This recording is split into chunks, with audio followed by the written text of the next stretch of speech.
All right, we are here in the Twitter, the new PD and PLP for educators at EdcampHOME 3.0. My name is Teresa Stager. I am Principal Stager on Twitter, and I'm here with some other amazing Twitter people. So if you guys could just go around and introduce yourselves and what your role is in your school or your community, that would be wonderful. Adam, you want to start? We'll just go like left to right. Sure, I'll go ahead and start. Adam Clark from Brentwood, California, and I was, for the last 5 years, I was principal of Marimani High School, and just about 2 weeks ago, I started a new job as Assistant Superintendent of the Liberty Union High School District. Congratulations! Congratulations! Good for you. Awesome. Oh, that's huge. Congrats. Good for you. Yeah. Wow. Busy days ahead. Yeah, no doubt. Amy, why don't you go ahead and tell us about yourself? Well, I'm Amy Treganese. I'm from Connecticut, and I'm the one of the art teachers in my building. I'm also the Twitter evangelist in my building. And I'm trying to get people on board. As a matter of fact, Drew, I don't know if you remember, we were emailing back and forth. Yes.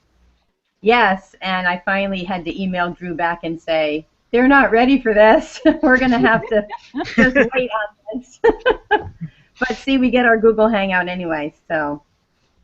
That's fantastic. I was a music teacher before I was a principal, and I was also the one trying to evangelize Twitter in the district, and I pretty much found the same result you did. Yeah, everyone thinks I'm from Mars when I talk about Twitter. Yeah. And I was a first grade and kindergarten teacher first before I was an art teacher. Okay.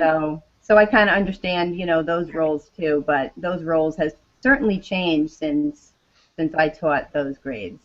I'll say. Yeah. Oh, Chris, what about you?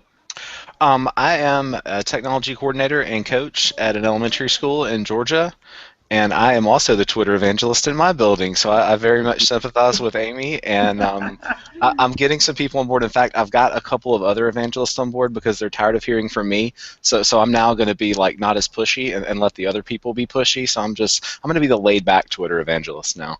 Oh, nice. Sometimes you have to do that. Awesome. And Drew? So I am Drew Frank. I am certainly a Twitter evangelist. Would self-identify with that, and I'm the principal of a school in Atlanta, Georgia, and made a big push this past year that every single teacher in the school was going to get on Twitter, and we were successful.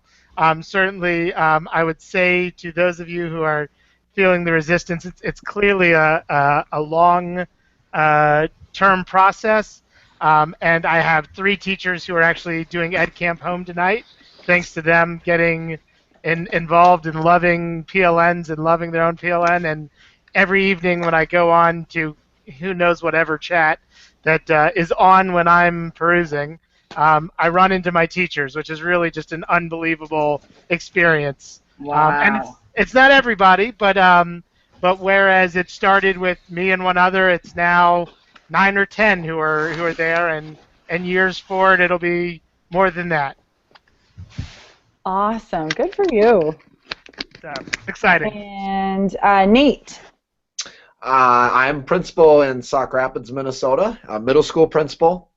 I was an elementary principal prior to this, and prior to that I taught in the elementary classroom for 8 years. And so in my first year, completed my first year as a middle school principal, and also enrolled in my doctoral program.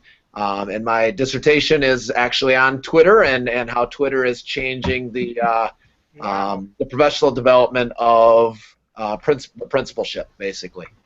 What? That's great. Wow. That is awesome. How far into your dissertation are you? I'm about a year in, so I'm working on chapter 2, which is the lit review, and just trying to dig into as much research about Web 2.0 evolutions and how it's changing not only the learning in the classrooms, but how social media is really changing the scholarship of administrators.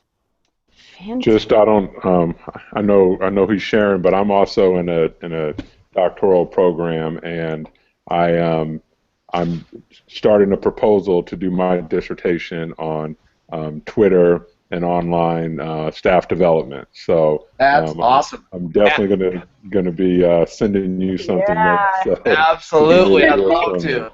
I'd love to partner up. Yeah, good. That is so great. And I'm looking if anybody, is my piece is going to be on the principalship mostly, but if people are principals and they want to participate it'll probably be a qualitative piece. It's going to be nationally, hopefully. So if you're interested, reach out, and certainly happy to talk about it. I'd be happy to be involved in any way. Absolutely, me as well. Yeah. Very cool. So, who wants to get us started?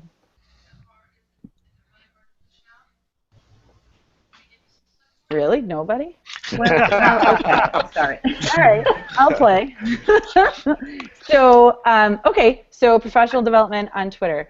We're talking about professional development as administrators. We're talking as teachers. We're talking how is this working for you? Now, I have a couple teachers on Twitter, but they don't really use it.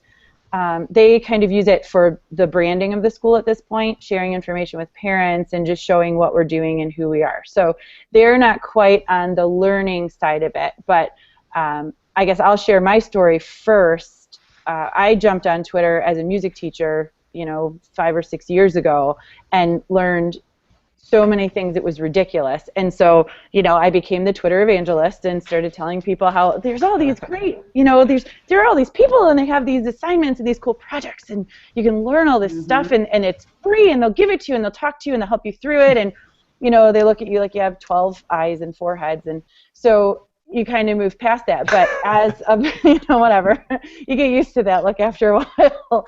But as a principal, I feel like it's been invaluable. And what we're looking at now, I had shared this in the last one that we were doing, but I was interviewed by someone on the MishEd chat, the hashtag MishEd. So if anybody wants to hang on to that, they're on Wednesday nights at 8 o'clock.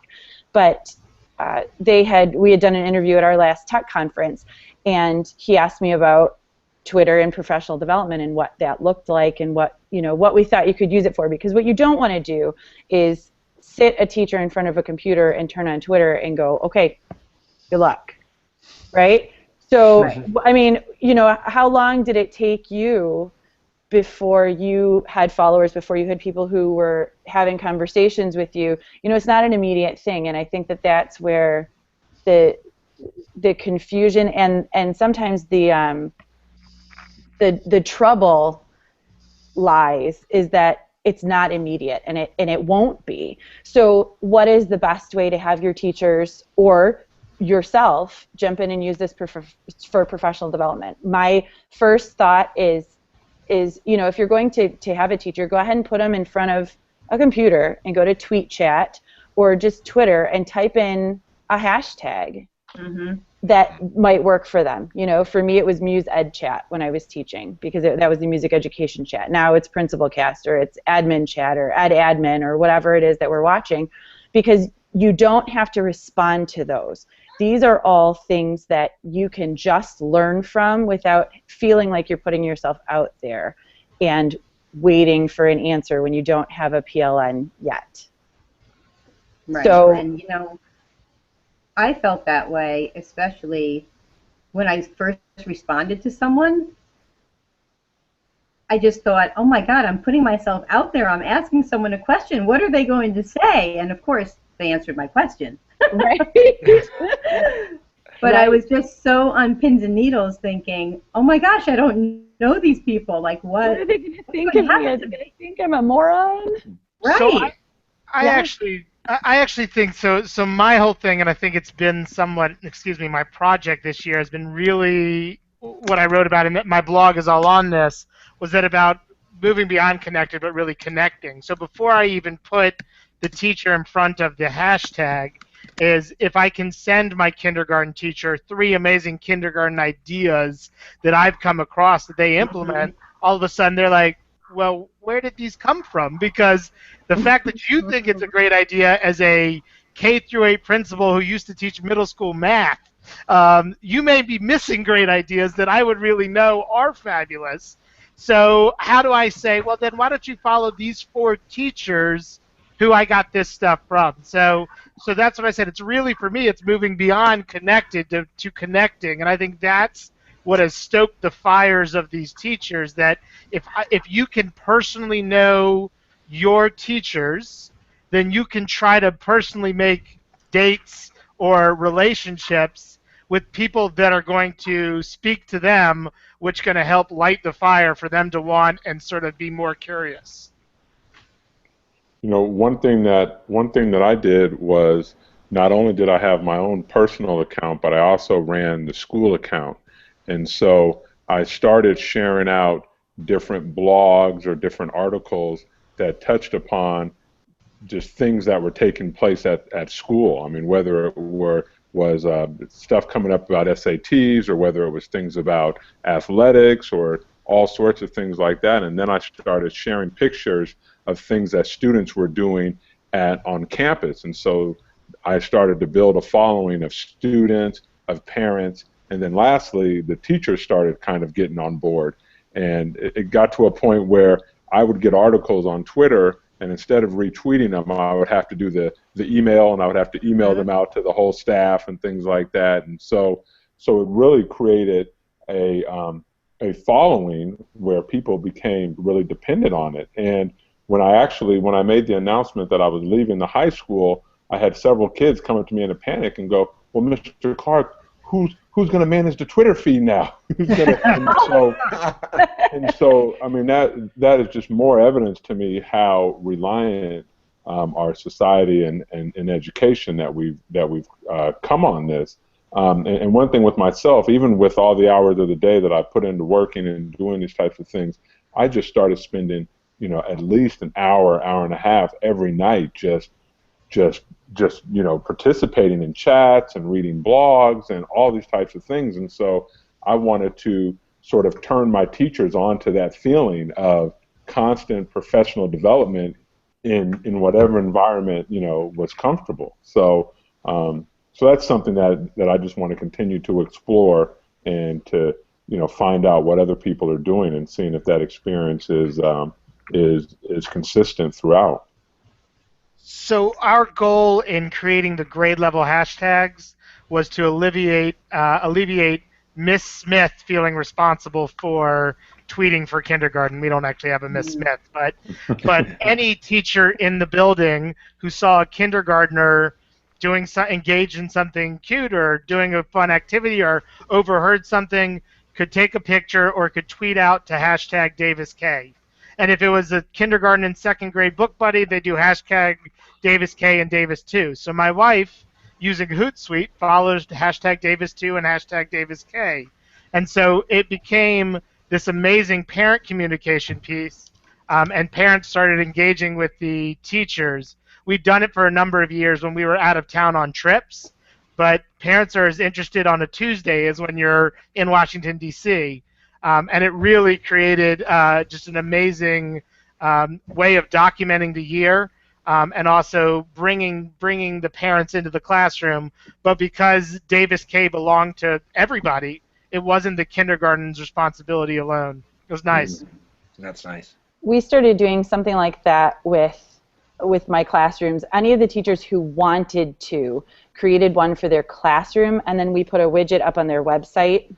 And then the kids were taking pictures throughout the day, and they were updating what was happening in the classroom. And so it was more of a transparency thing. But when I came into the building, communication was a huge issue between the staff and the parents. They just hadn't had it before, and it wasn't a top priority for them. So by putting that on there, the parents didn't have to be on Twitter, but they could still see what was happening. And especially with pictures, it's huge, because sometimes you just can't take things home. Mm-hmm. Absolutely. For me, it's been more about professional development.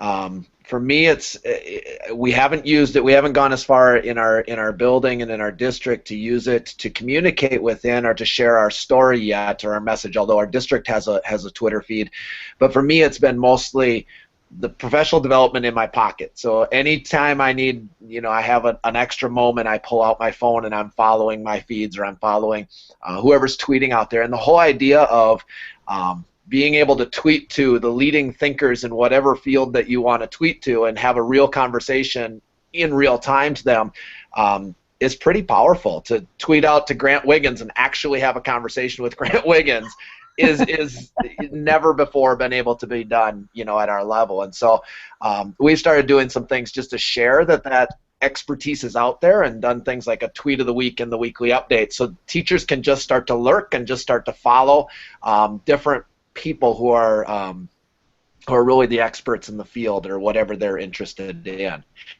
And so it's interesting because I think that you can go down a whole different path with Twitter depending on who it is that you're following. And so if it's following some students, or if students are following you, or if you're following professionals, and how your tweets relate to those different in the different contexts of your followers is interesting.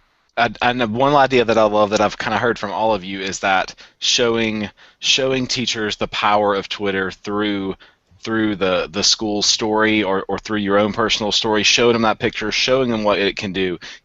Before just telling them, hey, Twitter's awesome, giving them some time to see that power, see how the kids like it, see the grade level hashtags, like Drew shared, just any of those things. I just love how showing them first will get them on board sooner, hopefully. Yeah, absolutely.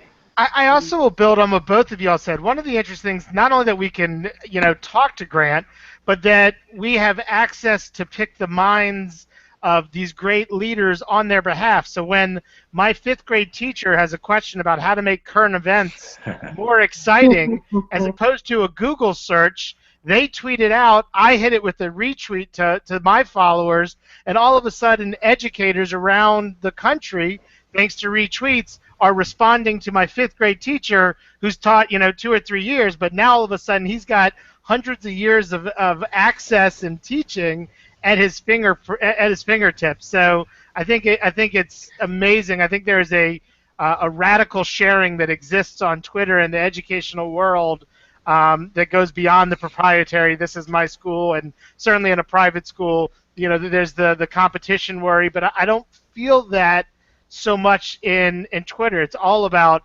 improving student learning and how to help one another and how to grow. And so whenever a teacher gets, certainly my goal would be that my teachers and myself, I could get better results from a PLN search than I could from a Google search. Mm-hmm. Absolutely. Yeah, definitely. Go ahead. I had a teacher in my classroom. I teach an arts integration class. I co-teach with a classroom teacher, and we were doing something, I can't remember what the lesson was, but in the Smartboard software, we couldn't find something that we wanted to do. So I said, you know what, I'll tweet it out.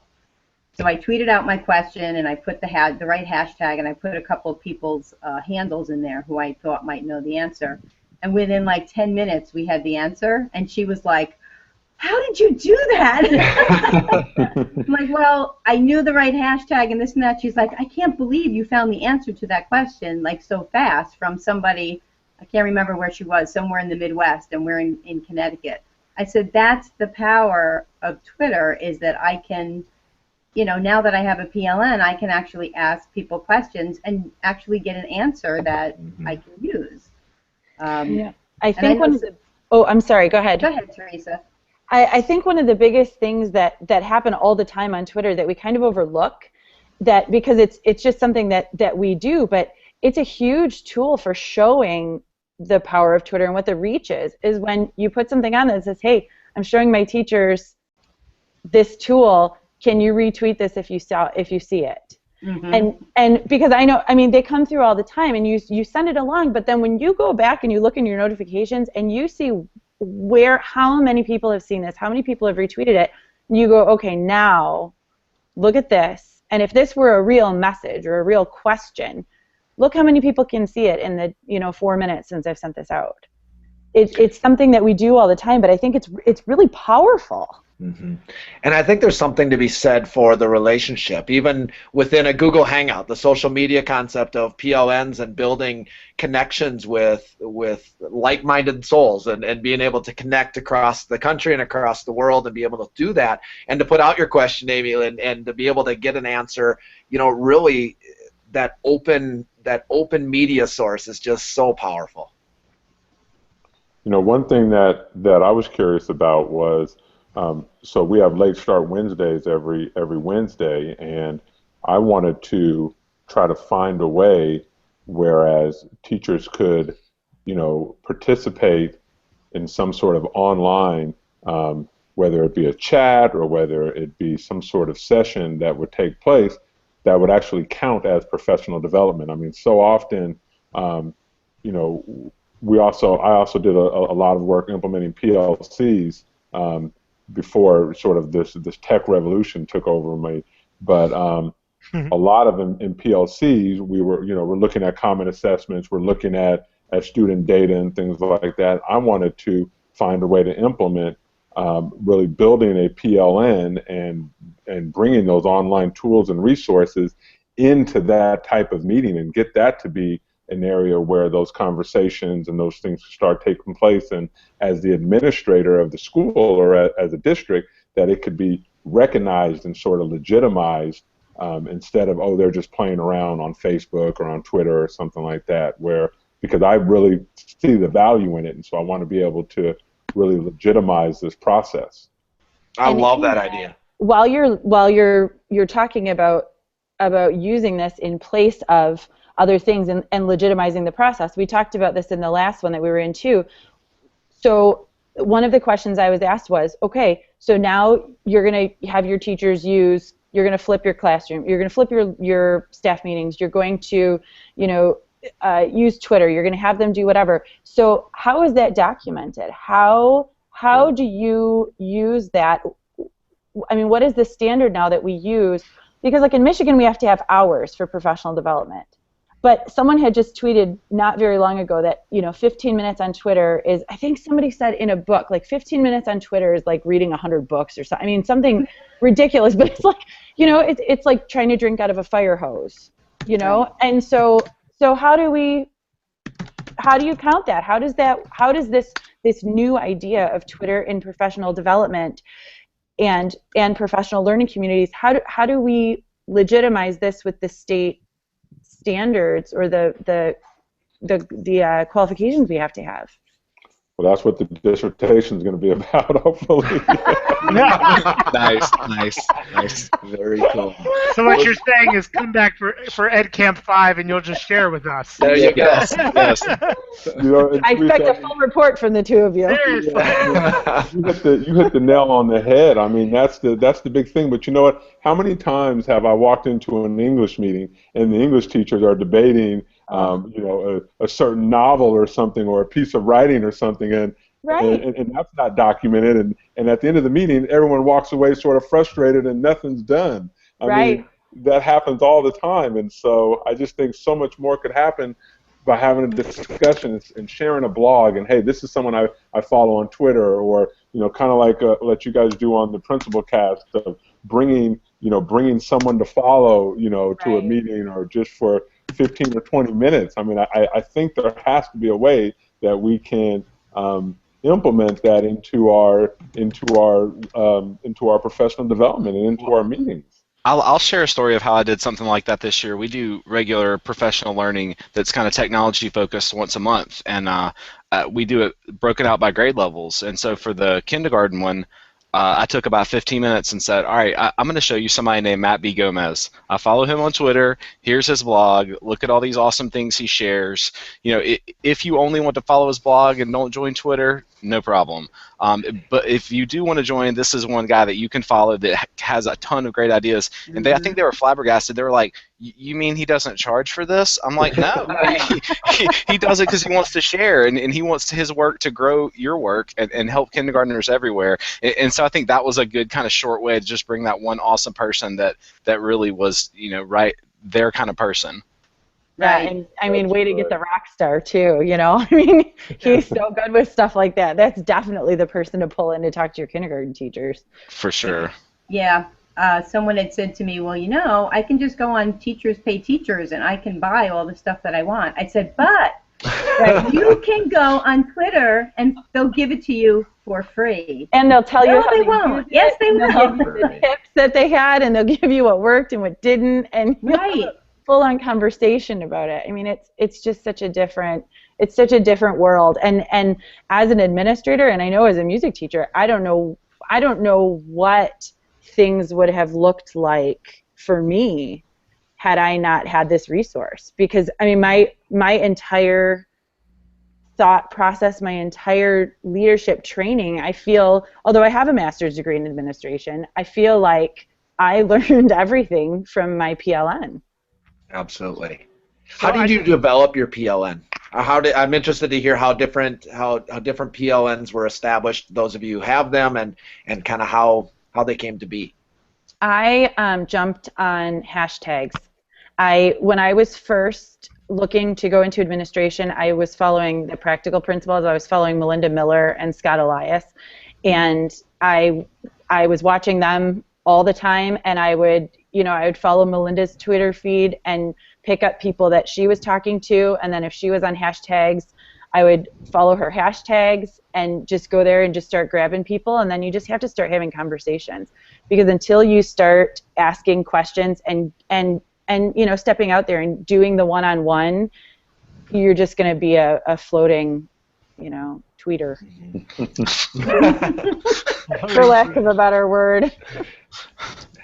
Well, Welcome, Robin. Hi. I don't. Oh, somebody's joined us. Good. Hey. So I will, two things. First off, I just shared an article, a post by Amy Bovall saying called "No Copyright for Cookies," which is all about sharing.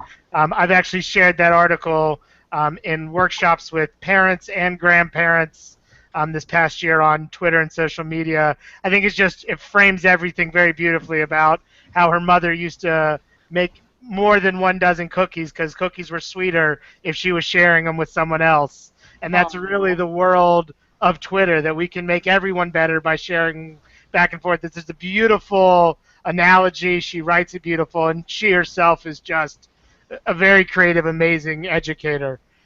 My PLN really grew from, I went to BLC last year, Alan November's Building Learning Communities Conference in Boston, and realized that, for the last 5 years prior, we'd been very involved in our own PLNs, but they were all insular, and we had never explored connected, and yet here were these amazing educators who were sharing their secrets, and it really sort of just blew my mind. Like, wow, wouldn't we be smarter with the collective brain as opposed to the proprietary one?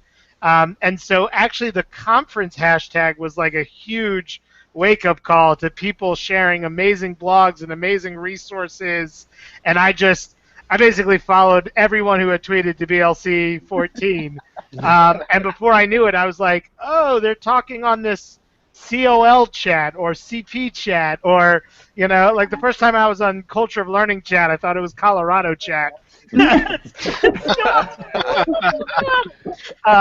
too. Yeah, I had to Google it myself.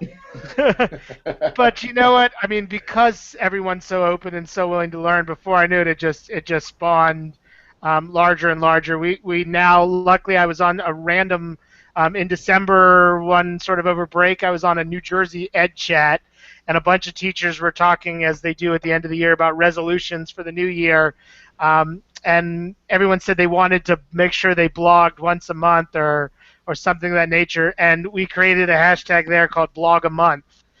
We now have 90 participants, from in-service, pre-service teachers to superintendents, who are committed to once a month at least posting a blog and commenting on a blog from another member of Blog a Month. I saw this. I think I saw this come across. I'll say the Blog a Month. All So right. it started on a random chat. It's funny. Two teachers in Georgia who never met each other were both on New Jersey Ed Chat talking to two New Jersey teachers, and the four of us came up with Blog a Month. And so there's a Weebly and a Google Doc that people can join, and there's the hashtag Blog a Month, and it's this really diverse, great PLN learning community. That's awesome. I've been. We have Cheryl's in too. Hi, Cheryl. Hi. We've been tweeting out some of the information on the session under the EdcampHOME and oh, I'm sorry, there's a bad storm. The EdcampHOME and then hashtag Twitter PD. So you should be able to catch a little bit of what we've talked about. I'm listening to the other one. It doesn't sound like they're getting ready to move to the final thing yet, but I think they had told us 9:40. So I just want to make sure you guys aren't missing anything by still being in here. So I'll keep you updated, but go ahead and the conversation's great. So go ahead and keep going, and I'll let you know when we need to switch out. Well, my PLN started after I was on Twitter for about a year, not really knowing what I was going to do with it. It really wasn't doing anything for me. I just kind of had the account. We got a cart of iPads that I wanted to use with my students, but I couldn't actually do anything on them because they were so locked up, and I couldn't get Dropbox or Google Drive or anything on them because everyone, I don't know, just the channels in the district were like, no, I couldn't get anyone to listen to me. So I started thinking, you know, I had gone to a workshop and this teacher had said you could use Twitter for PD. So I thought, all right, well, let me try that. So I went on and I don't even know how I found them without the hashtags, but I found some EdTech people and started following their blogs. And it just kind of blossomed from there. And it was all EdTech people. And then one day I thought to myself, what am I doing? I'm an art teacher. I should be looking up other art teachers. I was so into the EdTech part and figuring out the iPads and how to get work off of them and how to get kids to create on them that I had totally forgotten what I was teaching, maybe, but I don't know. It had to do with what I was teaching, obviously. But so then I got into following a lot of art teachers and started doing chats. And actually, EdTech chat was really the thing that really got me going on Twitter. I finally understood what a hashtag was by using it. And I know that sounds really silly. No, it doesn't. It makes a ton of sense. It makes so much sense, and I'm doing a workshop next week at a conference here in Connecticut, and I'm putting together all my Twitter information. And I'm trying to remember what it was like to learn it, although it was only like 14 months ago. It's hard. I don't know. I mean, now the PLN just kind of grows, and it's just amazing to me that like people follow you back. Like you're not into it for people to follow you. You're in it to learn. Right. And it really is just such an amazing community. And last week when I was at ISTE walking around with who knows 20,000 other people. I was just thinking, I never even would have been here I don't know, just Twitter has just done so much for me in the last 14 or 15 months that it's truly amazing to me. I agree. I also thought it was amazing at ISTE to meet all these people who are really my educators and my learning group who I'd never met before. I mean, look, people came up to me and said, "Are you Uga Frank?" Oh, no. I think that's so funny. Kind of. Yes. They're clearly not college football fans. If they... All right, guys. Unfortunately, they are they're getting ready to start up the SLAM on the main site. So we're going to go ahead and close this up and head back on over to edcampHOME.org. Thank you so much for the great conversation. Hopefully we can keep it going on Twitter. I appreciate everybody being here. Thank you. Thank you. Thanks, Thank you. Teresa. Thank you. Thanks, everybody. Bye, guys.